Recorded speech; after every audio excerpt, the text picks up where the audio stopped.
ফিলিস্তিনের ওয়াকফ ও ধর্মীয় বিষয়ক মন্ত্রণালয়ের এক প্রতিবেদনে জানানো হয়েছে যে 2024 সালে গাজা উপত্যকায় ইসরায়েলি সেনাদের বিমান হামলায় প্রায় 1000 মসজিদ ধ্বংস হয়েছে।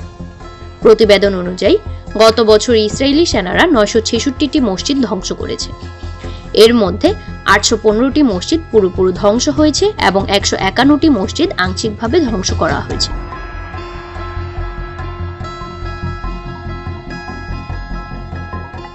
এছাড়া 19টি কবরস্থানও ধ্বংস করা হয়েছে।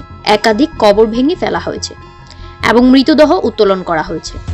বিমান হামলায় 3টি গির্জাও ধ্বংস করা হয়েছে। রোববার মধ্যপ্রাচ্য ভিত্তিক মিডল ইস্ট মনিটর সংবাদ মাধ্যমটির এক প্রতিবেদন থেকে এই তথ্য জানা যায়।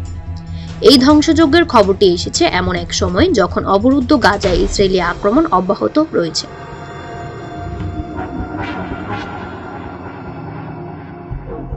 এবং তা গত 16 মাস ধরে চলমান। আন্তর্জাতিকভাবে ব্যাপক সমালোচনা হলেও ইসরায়েলি সেনাদের বিমান হামলা থামছে না। গাজার জনগণের উপর এই বর্বর হামলার কারণে আন্তর্জাতিক অপরাধ আদালত ইসরায়েলি প্রধানমন্ত্রী বেনিয়ামিন নেতানিয়াহু এবং তার প্রাক্তন যুদ্ধমন্ত্রী ইউব গ্যালান্টের বিরুদ্ধে যুদ্ধাপরাধ, মানবতার বিরুদ্ধে অপরাধ এবং গাজার জনগণের উপর দুর্ভিক্ষ চালানোর অভিযোগে গ্রেপ্তারি পরোয়ানা জারি করেছে।